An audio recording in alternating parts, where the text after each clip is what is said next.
Welcome everybody, this is Julfa on behalf of Pradigam Academy.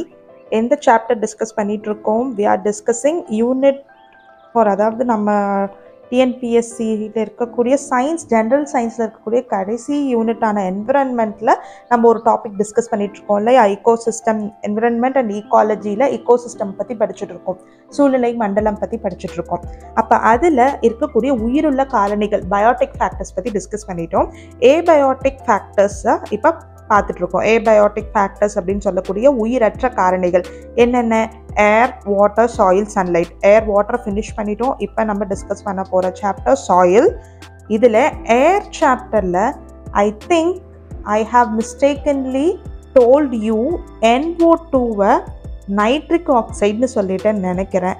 அது nitrogen dioxide, sulphur dioxide. இவங்க ரெண்டு பேரும் அமில மழையை பொழிவிக்கிறதுக்கான காரணிகளாக இருக்கிறாங்க. இண்டஸ்ட்ரீஸ், ஃபேக்ட்ரிஸ்லேருந்து, தொழிற்சாலைகள்லேருந்து வெளியே வரக்கூடியது எது? நைட்ரஜன் டை ஆக்சைடும் சல்ஃபர் டை ஆக்சைடும் very toxic gas to human as well as animal. So இந்த particular, please correct this mistake. இந்த பர்டிகுலர் சாப்டரில் நம்ம என்ன பார்க்க போகிறோம்? சாயில், மண்ணோட அமைப்பு பற்றியும் சாயிலோட ப்ரொஃபைல் அண்ட் மண் எப்படி மாசுபடுது, சாயிலோட பொல்யூஷன், சாயில் பொல்யூஷன் பற்றி டிஸ்கஸ் பண்ண போகிறோம். Okay, let us start this discussion chapter by discussing what are all the causes for the pollution to happen. Pollution, soil, மண் மாசுபடுறதுக்கு என்னென்ன காரணிகள்லாம் இருக்க முடியும்? ஃபர்ஸ்ட் இந்த இதில் டிஸ்கஸ் பண்ணுவோம். Increase in soil salinity. அப்போ சலனைசேஷன் அப்படின்னு சொல்லி ஒன்று பார்த்தோம். விச் மீன்ஸ், நான் சொன்னாலே உப்புத்தன்மை அதிகமாகுது, salinity அதிகமாகுது. விச் மீன்ஸ் என்ன ஆகுது அப்படின்னா அங்கே pHோட அளவு மாறுபடுது. அப்போ நமக்கு சாயிலோட நார்மல் pH எவ்வளோ அப்படின்னு சொல்லி தெரியணும். நார்மல் pH பார்த்தீங்கன்னா 5.5 to 7. ஒரு ஸ்லைட்லி அசிடிக் டு நியூட்ரல் pHல இருக்குது. குறைவான அமிலத்தன்மை கொண்டதாகவும் நடுநிலை pH இருக்கக்கூடிய ஒரு நியூட்ரலைஸ் pH இருக்கக்கூடிய ஒரு தன்மை கொண்டது தான் நம்மளோட சாயில். ஓகே, இப்போ இந்த pH அளவில் இருந்தால் மட்டும்தான் பிளான்ட்ஸ் கேன் ஈஸிலி க்ரோ. ஆனால் நம்ம இண்டஸ்ட்ரீஸ், ஃபேக்ட்ரிஸ்லேருந்து ட்ரீட் பண்ணாத வாட்டரை டைரெக்டாக மண்ணில் ஊற்றுறதும், இல்லை ஓவர் கரெக்டான மிக்சர் இல்லாமல் ஓவர் ஃபர்டிலைசர்ஸ், உரங்களையும் பெஸ்டிசைட்ஸ், இன்செக்டிசைட்ஸ், வீடிசைட்ஸ் அதிகமாக யூஸ் பண்ணுறதுனாலும் என்ன ஆகுது? நம்மளோட சாயில், மண் மாசுபடுது. Increase in soil salinity. Next என்ன டிஸ்கஸ் பண்ண போகிறோம்? Endangering human health. இதை கூட நம்ம ப்ளூ பேபி சிண்ட்ரோம் படித்தோமா? என்ன ஆகுது? தண்ணியில் ஓவராக நம்ம யூஸ் பண்ணுற உரங்கள் இருக்குல்ல, மண்ணில் யூஸ் பண்ணுற உரங்கள் என்ன பண்ணுது? அடிச்சுட்டு போய் தண்ணி குளங்கொட்டையில் நிரம்பும் போது அந்த குளத்தில் இருக்கக்கூடிய தண்ணியை நம்ம ஒரு குழந்தைக்கு கொடுத்துட்றோம், அதில் ஏதாவது குக் பண்ணி கொடுத்துட்றோம் அப்படின்னா அவங்களுக்கு மெட்டல்ஸ், தேவையில்லாத மெட்டல்ஸ் அவங்க உடம்புக்குள்ளே போகிறதுனால அவங்களுக்கு நிறையா பாகங்கள் செயலிழக்குது அப்படின்றதெல்லாம் ப்ளூ பேபி சிண்ட்ரோம். அவங்க உடம்பு ஃபுல்லாக ப்ளூவாக மாறிடுது அப்படின்றதெல்லாம் படித்தோம்ல. அதே மாதிரியா நிறையா மனுஷனுக்கு வியாதிகள் வரலாம். எப்படி? நம்ம யூஸ் பண்ணுற ஃபர்டிலைசர், இன்செக்டிசைட்ஸ் தான் என்ன பண்ணுறாங்க? மண்ணுக்குள்ளே லீச்சிங்னு சொல்கிறாங்க. மண்ணுக்குள்ளே அடியில் உள்ளே போய் எப்படி ஒரு அயன் பாத்திரத்தில், இரும்பு கடாயில் சமைக்கிறது போது ஒரு சில இரும்பு சத்து நமக்கு கிடைக்குதுன்னு சொல்கிறாங்க. அந்த மாதிரி நம்ம யூஸ் பண்ணுற இன்செக்டிசைட்ஸ் என்ன பண்ணுற இன்செக்டிசைட்ஸோ இல்லை அதாவது களைக்கொல்லியோ பூச்சிக்கொல்லிங்கெல்லாம் என்ன பண்ணுறது? மண்ணுக்குள்ளே ஊடுருவி போகுது. அந்த மண்ணிலேருந்து விளையிற தாவரங்கள் எப்படி இருக்கும்? அதோட கெமிக்கல் கண்டிப்பாக நம்ம உடம்புக்குள்ளேயும் போக தானே செய்யுது. இதுதான் சொல்கிறாங்க என்டேஞ்சரிங் ஹியூமன் ஹெல்த். கிட்னி பாதிக்குது, லிவரை பாதிக்குது, நம்மளோட ஆர்கன்ஸ் எல்லாத்தையும் ஒவ்வொன்றா இது பாதிச்சுட்டு வருது. எக்கனாமிக் லாஸஸ் அப்படின்றதையும் நம்ம டிஸ்கஸ் பண்ணியிருக்கோம். பொருளாதார வீழ்ச்சி ஏன் நடக்குது? சாயில், மண் மாற்றம், மண்ணோட டெக்ஸ்சர் என்ன பண்ணுறாங்க? நான் கூட சொன்னேன் இல்லையா, ஒரு பிளான்ட் நல்லா வளரணும் அப்படின்னா அதோட மண் எப்படி இருக்கணும்? உதிரியாக இருக்கணும். ஓகே, ஃப்ரீயாக இருக்கணும்.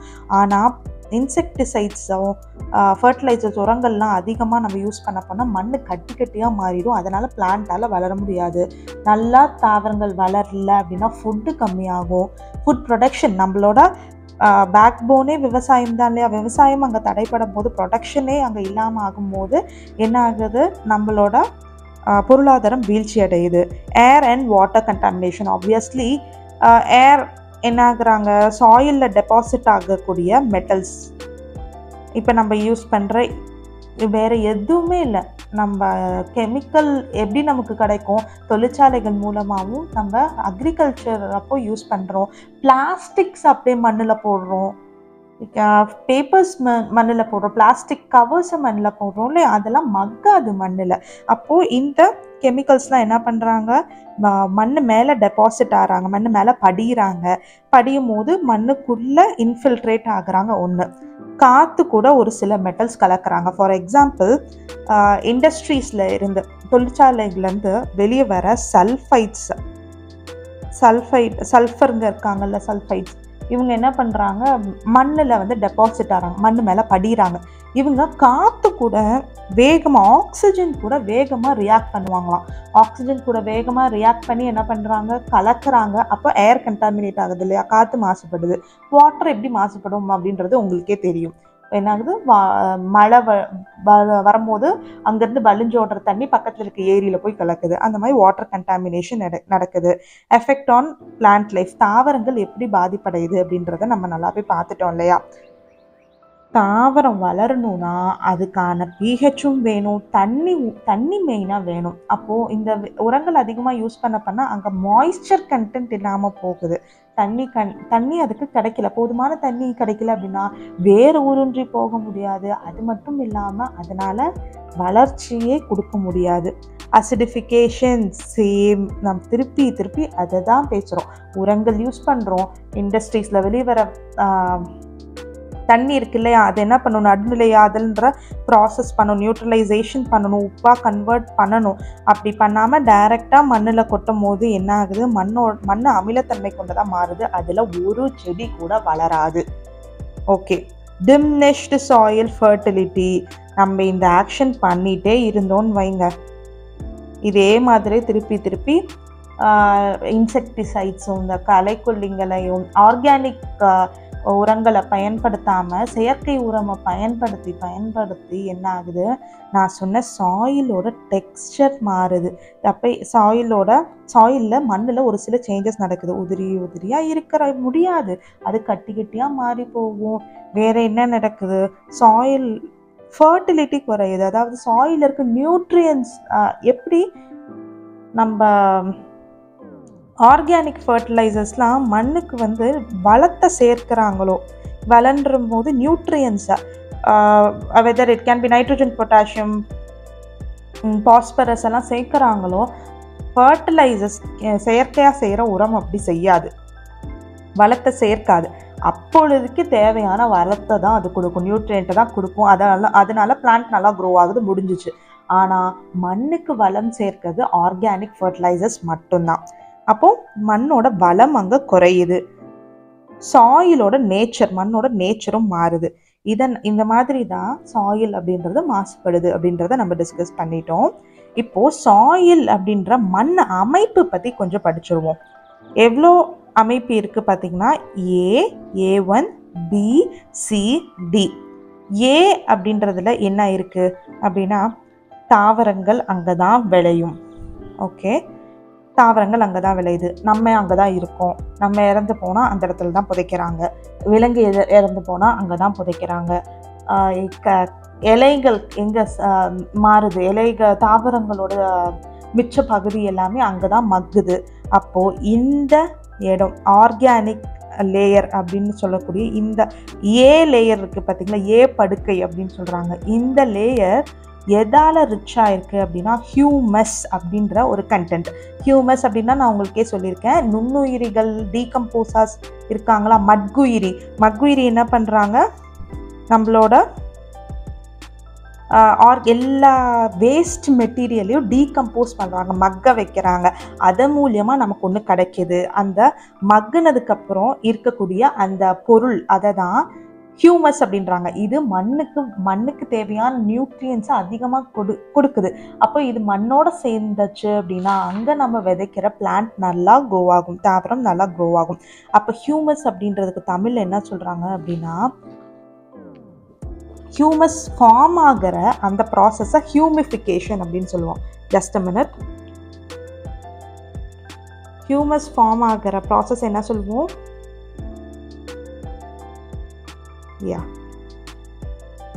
ஹியூமஸ் ஃபார்ம் ஆகிற ப்ராசஸை ஹியூமிஃபிகேஷன் அப்படின்னு சொல்கிறோம். தமிழில் பார்த்தீங்கன்னா அப்படின்னு என்னன்னா மண் மட்கு. அப்போ மண்மட்கு அப்படின்றது தான் ஹியூமஸ். ஓகே, மண்மட்கு நிறைதல் அப்படின்றது தான் இந்த டீகம்போஸ் ஆகி நமக்கு கிடைக்கிற மண்மக்கு எப்படி ஃபார்ம் ஆகுதுன்ற ப்ராசஸை மண்மக்கு நிறைதல், ஹியூமிஃபிகேஷன் அப்படின்னு சொல்கிறோம்.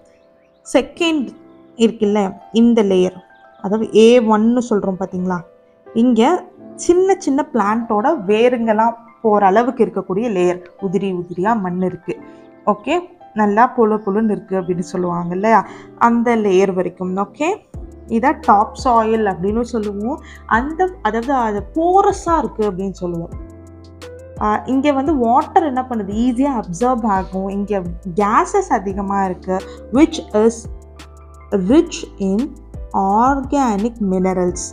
ஆர்கானிக் மினரல்ஸ்னு சொல்லக்கூடிய, இப்போ நம்மளோட உடம்புல இருந்து இப்போ நம்ம பாடி இருக்குதுன்னு பார்த்தீங்கன்னா, நம்ம பாடியிலேருந்து அப்போ தான் உயிர் உள்ளதுலேருந்து கிடைக்கிறது தானே ஆர்கானிக் மெட்டீரியல்ஸு. அப்போ ஹியூமன் பாடி, அனிமல் பாடி, டெட் பாடிஸ் இருக்குதுன்னு பார்த்தீங்களா, அதை டீகம்போஸ் பண்ணும் போது என்ன ஆகுது, பெரிய பெரிய நியூட்ரியன்ட் எல்லாம் உடஞ்சி குட்டி குட்டியாக ஆகுது. அப்போ இவங்க மினரல்ஸாக தானே ஆக்ட் ஆகிறாங்க. அப்போ அந்த மினரல்ஸ் எல்லாம் கன்சிஸ்ட் பண்ணிகிட்டு இருக்கு இந்த A1 அப்படின்ற படுக்கை சர்ஃபேஸ். இதை டாப் சாயில் அப்படின்னு சொல்கிறாங்க. ஓகே, நெக்ஸ்ட் இருக்கக்கூடிய சப்சாயில். எஸ், சப்சாயிலில் என்ன இருக்குது பார்த்தீங்கன்னா, நம்ம டிஸ்கஸ் பண்ண மாதிரி இங்கே வந்து பி ஹாரிசான் இல்லை, இதில் ரிச் இன் மினரல்ஸ், கனிம வளங்கள் அதிகமாக இருக்குது. ஓகே, மினரல்ஸ் சொல்லக்கூடிய தாதுக்களும் அதிகமாக இருக்காங்க இந்த ஏரியாவில். ஓகே, தாதுக்கள். ஓகே, இவங்க இல்லாமல் இங்கே இருக்கக்கூடிய மண் எப்படி இருக்குது அப்படின்னா, களிமண்ணாக இருக்காங்க, கொஞ்சம் சிறிய கற்கள் இருக்கக்கூடிய மண்ணாக இருக்குது. சாண்டி ஸ்லிட் அப்படின்னு சொல்லுவாங்க. அதாவது மணல் மாதிரி கொஞ்சம் மண்ணுக்கும் மணலுக்கும் ஒரு வித்தியாசம் இருக்குது இல்லை, கொஞ்சம் மண்ணோட சைஸ் வந்து கொஞ்சம் பெருசாக இருக்கும், லைக் இப்படி இருக்கும் இல்லையா. இந்த மாதிரி இந்த மாதிரி வடிவில் இருக்குது. அதாவது நெய் மாதிரி சொல்கிறாங்க இல்லையா, நெய்யில் பார்த்தோன்னா நமக்கு தெரியும் ஒரு அங்கங்கே டாட்டாக இருக்கும். இதுதான் சாண்டீன்ஸ் டெக்ஸ்சர் அப்படின்னு சொல்லுவாங்க. மணல் மாதிரி இருக்குது, அந்த மாதிரி ஸ்ட்ரக்சர்ஸ் பியில் இருக்குது. பி ஹாரிசான், பி படுக்கையை பொறுத்த வரைக்கும் பியில் அதிகமாக இருக்கக்கூடியது மினரல்ஸ். ஓகே, அடுத்ததுக்கு சி வருவோம். சியில தான் தாய்ப்பாறைகள் அதிகமாக இருக்கிறாங்க. தாய்ப்பாறைகள் இருக்கக்கூடிய இடம் எது அப்படின்னா, பேரண்ட் ராக்ஸ் இருக்கக்கூடிய இடம் எதுனா சி படுக்கை, ஹாரிசான் சி. நல்லா நோட் பண்ணிக்கோங்க. இங்கே தான் நிலத்தடி நீர் அப்படின்னு சொல்லக்கூடிய கிரவுண்ட் வாட்டர் இருக்குது. அப்போ இந்த தாய்ப்பாறைகளுக்கு நடுவில் பார்த்திங்கன்னா கேப்ஸ் இருக்குது பார்த்தீங்களா, இந்த கேப்ஸ் எல்லாமே கிரவுண்ட் வாட்டர் இருக்க இடம். அதனால தான் போர் போடும்போது சம்டைம்ஸ் பாறையில் போய் இடிச்சிருச்சு அப்படின்னு சொல்லுவோம். அப்போது இங்கே இருக்கிற ராக்ஸ்க்கு நடுவில் தான் கிரவுண்ட் வாட்டர் இருக்குது. பெட் ராக், அதுக்கு அடியில் போகணுன்னா பெட் ராக், அடிப்பாறை இல்லை அப்படின்னா படுக்கை பாறைகள் அப்படின்னு சொல்கிறாங்க. இந்த அடிப்பாறையில் ஒன்றோட ஒன்று பெரிய பெரிய ராக்ஸ் இணைஞ்சு இருக்குது.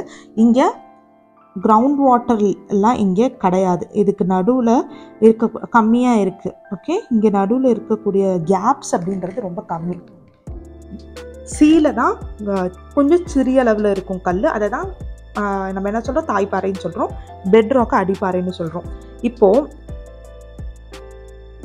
கிரவுண்ட் வாட்டர் இருக்குது பார்த்தீங்களா, கிரவுண்ட் வாட்டர் எங்கே இருந்து ஸ்டார்ட் ஆகுதோ, ஓகே, அதோட டாப் லேயரை ஆக்விஃபர் அப்படின்னு சொல்லுவோம். நோட் பண்ணிக்கோங்க, ஆக்விஃபர் கிரவுண்ட் வாட்டரோட டாப் லேயர். ஓகே, அந்த லேயர் நம்ம பார்த்த உடனே தான் நம்ம வந்து ஓகே இந்த இடத்துல தண்ணி இருக்குது அப்படின்னு சொல்லி நம்மளால் சொல்ல முடியும். இப்போது நமக்கு மண் எப்படி உருவாகுது அப்படின்றது தெரியணும் இல்லையா? நமக்கு தெரிஞ்சது தான்.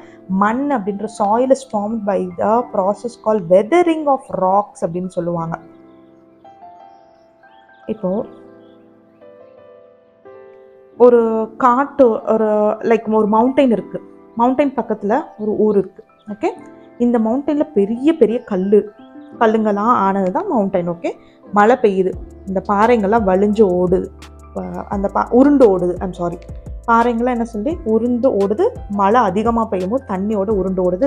ஒன்னோட ஒரு பாறை இடிக்கிறாங்க, பாறை உடஞ்சி போகிறாங்க. அப்போது தண்ணி எல்லாம் வலிஞ்சு ஓடினதுக்கப்புறம் கீழே பார்த்தீங்கன்னா அங்கங்கே பாறைகள் ஒன்றோட ஒன்று இடிஞ்சு போனதுனால மண் உருவாகி இருக்கிறத நம்மளால் பார்க்க முடியுது இல்லையா? இப்படி தான் சாயில் அப்படின்றது ஃபார்ம் ஆகும். வெதரிங் ஆஃப் ராக்ஸ், பாறைகள் சிதைவடைவது மூலமாக தான் மண் அப்படின்றது உருவாகுது.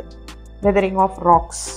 ஓகே, இப்போ சாயில் அப்படின்ற மண் எப்படி மாசுபடுது, சாயில் பொல்யூஷன் பற்றி பார்ப்போம். மண் எப்படி மாசுபடுது அப்படின்றத பார்க்கலாம். ஓகே, இந்த ஆஷ் ஸ்டோரேஜ் பிட் அப்படின்றது ஒன்றும் இல்லை, கோல் மைனில், அதாவது நம்மளோட நிலக்கரியில இருந்து மின்சாரத்தை தயாரிக்கிற இடம் இருக்குது பார்த்தீங்களா?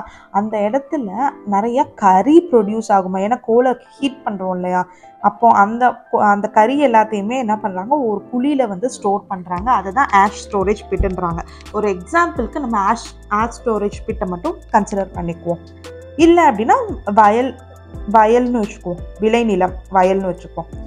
ஓகே, இப்போ ஆஷ் ஸ்டோரேஜ் பிட், இங்கே கோலை பேர்ன் பண்ணுறாங்க. கோல்லேருந்து என்ன ஃபார்ம் ஆகுது, புகை ஃபார்ம் ஆகுது. அதில் நிறையா டாக்ஸிக் கேஸஸ் இருக்கும். ஓகே, டாக்ஸிக் கேஸஸ் இருக்கும். சல்ஃபைட்ஸ்னே வச்சுக்கோங்க, சல்ஃபர் டை ஆக்சைடு. வயலில் அப்படின்னா நம்ம நிறைய இன்செக்டிசைட்ஸ், ஃபர்டிலைசர்ஸ் யூஸ் பண்ணுறோம். சல்ஃபர் டை ஆக்சைடு, இந்த சல்ஃபர் டை ஆக்சைடு இப்போ காற்றுல கலந்து மழை மேகங்களோட இணையுது. அப்போ மேகம் தாங்க முடியாமல் என்ன சொல்லுது, ரெயின் வாட்டராக மழையாக பொழியுது. மழை தண்ணி சாயிலுக்கு மேலே மழை தண்ணி என்ன ஆகுது, சாயிலுக்கு மேலே வலிஞ்சு ஓடுமா. அப்போது இந்த மழை தண்ணியில் என்ன கலந்துருக்கு, டாக்ஸிக் சல்ஃபர் டை ஆக்சைடு கலந்துருக்கு. இந்த சல்ஃபர் டை ஆக்சைடு இப்போ மழை தண்ணி மூலியமாக, இதுதான் சாயில், இது மண், இது மலைக்கு மேலே மண்ணுக்கு மேலே மழை தண்ணி வலிஞ்சு ஓடுது. இந்த தண்ணியும் மண் உறிஞ்சிக்கும். அப்போது இந்த கெமிக்கலும் மண்ணுக்குள்ளே லீச் ஆகி போய் கிரவுண்ட் வாட்டரை, நிலத்தடி நீரை பாதிக்குது. அடுத்தது இந்த ஏர், இப்போ நம்ம வயலில் இன்செக்டிசைட்ஸ் அடிக்கிறோம். அப்போது மழை பொழியும் போது இந்த இன்செக்டிசைட்ஸ் என்ன பண்ணுறாங்க, அடிச்சுட்டு போகும்போது என்ன ஆகுது, சாயிலில் கொஞ்சமாக அந்த தண்ணி உறிஞ்சப்படும் போது என்ன ஆகுறாங்க, உறிஞ்சும் போதும் கொஞ்சம் மண்ணுக்குள்ளே செலுத்தப்படுறாங்க இல்லையா அந்த கெமிக்கல்ஸ், வேதிப்பொருட்கள் எல்லாம். அப்போ இந்த கெமிக்கல் என்ன பண்ணுது, டீப் சாயிலை டீப் சாயிலை கண்டாமினேட் பண்ணுது, மாசுபடுத்துது. அப்போ அந்த சாயிலில், இந்த டீப் சாயிலில் நம்ம மண்ணை தோண்டி உழுது பண்ணும் போது, மண்ணை தோண்டி அந்த இடத்துல ஒரு பிளான்ட்டை விதைச்சா வளருமா? வளராது. ஏன்னா அதில் நிறையா கெமிக்கல், இப்போ வேதிப்பொருட்கள் நிறையா அடங்கிடுச்சு.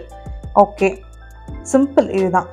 இப்போ இந்த சாயில் இருக்குது, நம்ம டிஸ்கஸ் பண்ணவே தான். சாயில் இருக்குது மண்ணில் இப்போது நிறைய கெமிக்கல் எதனால், நம்ம அந்த மண்ணுக்கு பக்கத்தில் இருக்கக்கூடிய தொழிற்சாலைகள்னாலையும் இல்லை மழை பொழிஞ்சதுனால டெபாசிட் ஆன மேலே படிஞ்ச கெமிக்கல்ஸ்லாம் என்ன பண்ணுறாங்க, ஒரு சில கெமிக்கல்ஸ் என்ன பண்ணுறாங்க, காற்றோட ரியாக்ட் பண்ணி, ஆக்சிஜனோட ரியாக்ட் பண்ணி எங்கள் அட்மாஸ்பியர் வளிமண்டலத்தில் கலக்குறாங்க. திருப்பி என்னாகும், அமில மழையாக அவங்க பொழியறாங்க. இதே மாதிரி தான் ஒரு சைக்கிளாக சாயில் பொல்யூஷன் அப்படின்றது நடந்துக்கிட்டே இருக்குது. சாயில் இப்படி தான் மாசுபடுது அப்படின்றத நம்ம டிஸ்கஸ் பண்ணிட்டோம்.